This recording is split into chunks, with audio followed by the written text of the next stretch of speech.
Ladies and gentlemen, I'm here asking myself questions that nobody will answer me at this moment. I'm asking myself questions about the Kenyan police. Who has sent you, police, to collect the innocent blood of Kenyans? Surely, shooting a harmless Kenyan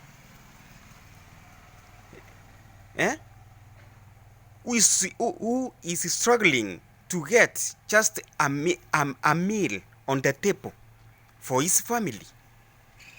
Really? What's happening in this country? Ni nani aliyetuma hawa polisi kukusanya damu yetu sisi kama Wakenya?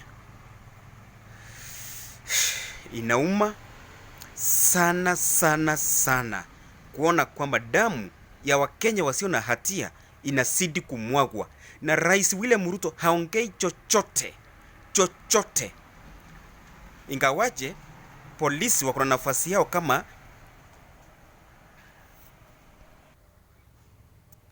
taasisi huru ambayo haingiliwi, lakini the president is the commander in chief of all the forces. Anyway, hii Kenya 2027 tunaomba kwamba tufanye uamuzi wa busara. Huu mchezo tumalize, na wale wenye wataenda ICC waende, wenye wataenda Kamiti Maximum Prison waende. Hatutaendelea hivi damu ya Wakenya ikimwagika.